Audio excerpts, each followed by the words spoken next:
સાથે જ મહત્વપૂર્ણ સમાચાર પણ અહીંયા આવી રહ્યા છે અને તે અમે આપને આપી દઈએ તો મહત્વપૂર્ણ સમાચાર અત્યારે આવી રહ્યા છે। તમામ અપડેટ અમે આપને આપી રહ્યા છે। નર્મદા 314 ગામના આદિવાસીઓએ ચૂંટણીનો બહિષ્કાર કર્યો છે। પોતાની સ્વતંત્ર ગ્રામ પંચાયત ન અપાતા બહિષ્કાર કરવામાં આવે છે। છેલ્લા 6 મહિનાથી કરી રહ્યા હતા માંગ। 314 ગામના આગેવાનોના કલેક્ટર કચેરીએ ધરણા છે અને તેઓએ ચૂંટણી બહિષ્કાર કર્યો છે। એટલે સૌથી મોટી વાત આ છે કે 314 ગામના આદિવાસીઓનો જે મોટો પ્રશ્ન છે તે જમીનનો પ્રશ્ન છે, પાણીનો પ્રશ્ન છે અને આપણે યાદ અપાવી દઈએ કે સ્ટેચ્યુ પણ ત્યાં બનાવવામાં આવ્યું છે સરદારનું અને તે સમયે જ અહીંયા આદિવાસીઓનો બહિષ્કાર છે અને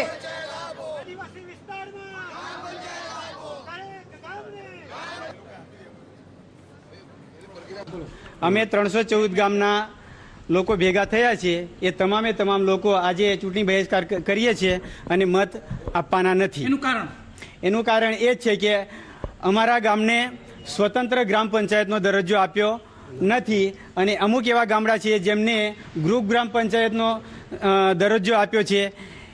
એની સામે અમને વાંધો છે અને આ અમારા સાથે હળહળતો અન્યાય છે।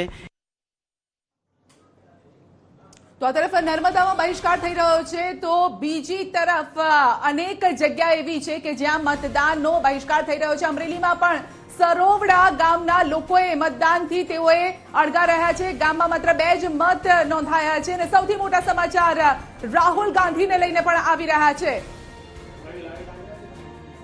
તો સુપ્રીમ કોર્ટે રાહુલ ગાંધીને પાઠવી છે નોટિસ આપવામાં આવી છે। ગુનાહિત અવગણનાની ફટકારી છે નોટિસ રાહુલ ગાંધી માટે।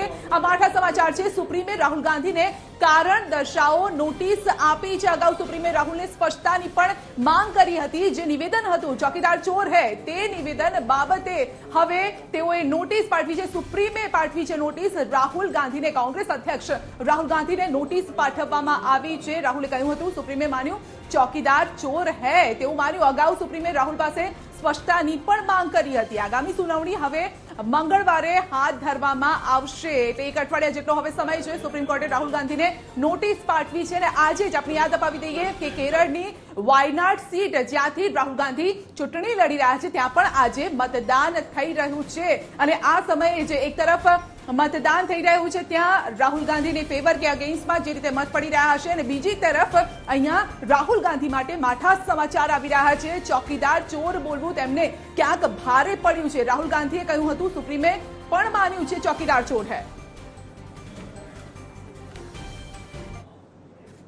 તો મતદાનને લઈને તમામ અપડેટ